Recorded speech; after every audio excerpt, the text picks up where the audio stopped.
have a little rosebud here.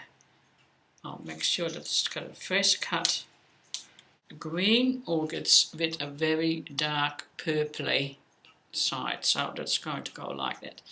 So to get the most of your flower, you go like this on the leaves of the flower. This one you can actually bend down a bit. And this one you bend down as well. Stem is going to be too big, so we need to cut that right back. You hold it like that, and then you're going to push it in. It's going to be a tricky exercise, but it's all doable. Like so.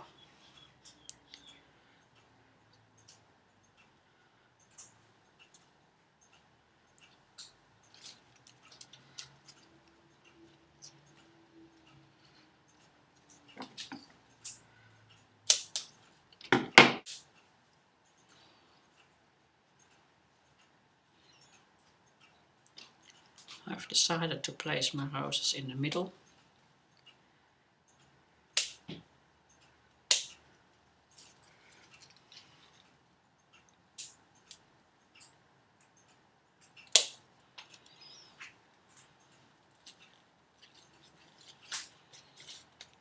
So.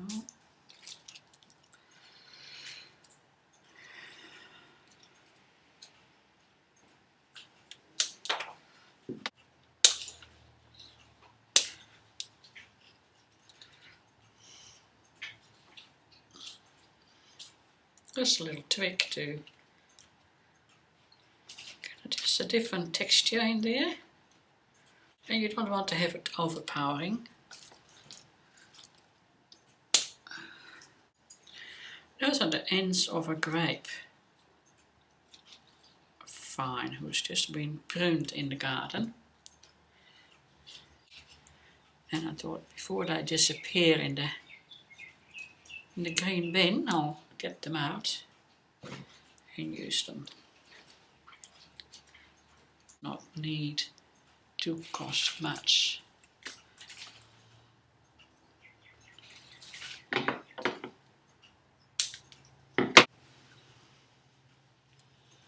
And then you can just continue with the next one here.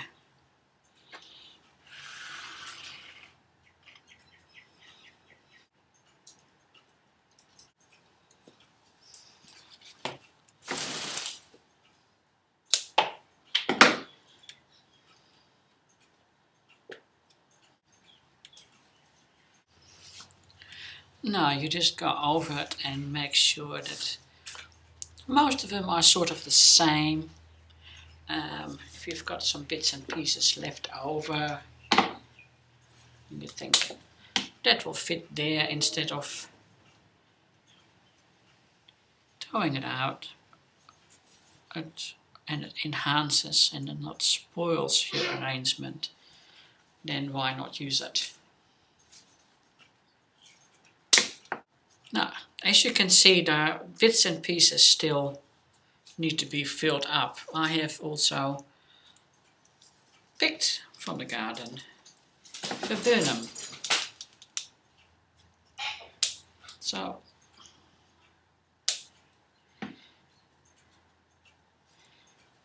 just to make sure I'm not going to be too short, whatever I do, I make sure I do it on the other side as well. We just have a little bit of space left, so I'm going to do a few of those little mini chrysanthemums, and you will see that it will actually boost up quite rapidly with just a few of those. A little bit of viburnum left over, so I'll add that as well, but just lifts it a little bit up.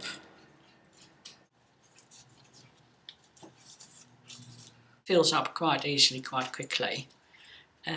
I can see still a little bit of oasis here and there, so that's why I've kept that other heavy foliage separate so that we can use that for filling the things up. Now while you're standing here, it's very good that you can see it on that side, so I'll fill that up there.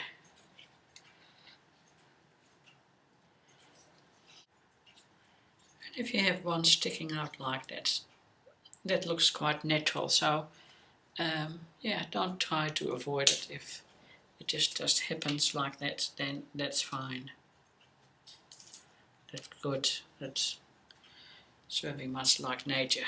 It's not always perfect.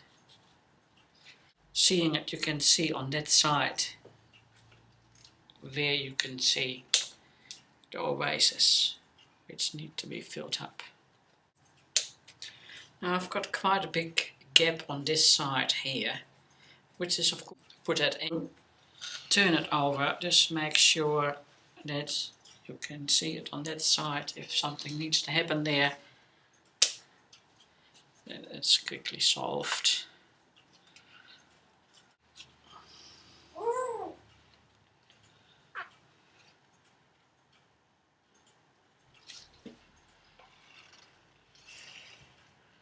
And there you have it. One wreath done. So what have we done?